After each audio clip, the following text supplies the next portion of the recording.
My name is Austin Choi-Fitzpatrick, and I'm an assistant professor at the School of Public Policy at Central European University.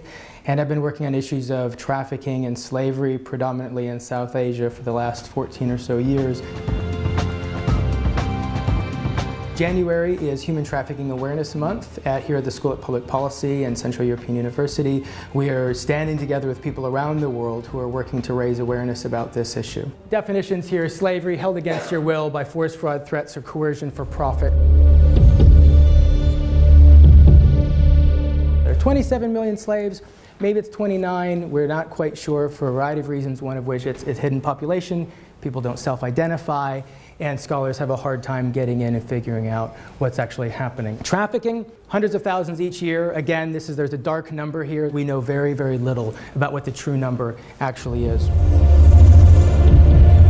What I'm really interested in doing, in addition to my scholarly work, which engages larger academic puzzles and questions that have been long-standing within more academic circles, I also want to raise awareness within communities that may have never heard of this issue before, with students, with laypersons. This is the necessary grassroots that then pushes this issue onto the agenda of legislators and businesses as they individuals use their votes, use their power to consume, to start driving changes both in the marketplace and in public policy.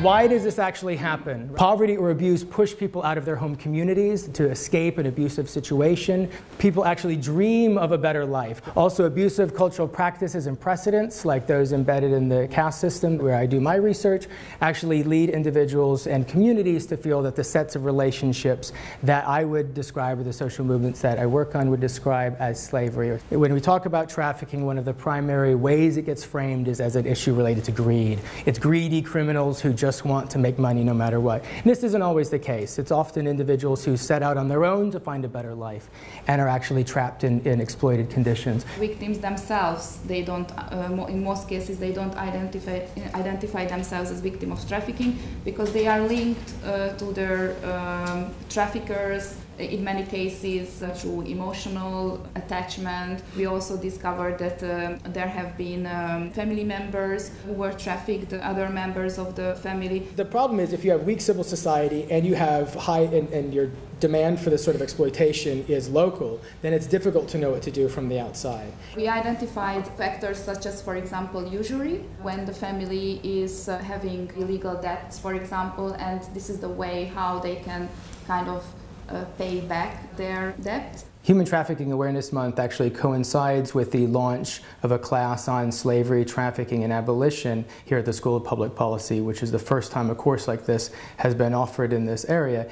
And I'm excited because we look at issues not only of exploitation and some of the debates around this issue, but also we take a hard look at perpetrators. Who are perpetrators? We look at emancipation. How is it that people have not just legal freedom, but actual substantive freedom that allows them to advocate for their rights, both in the marketplace as well as in politics?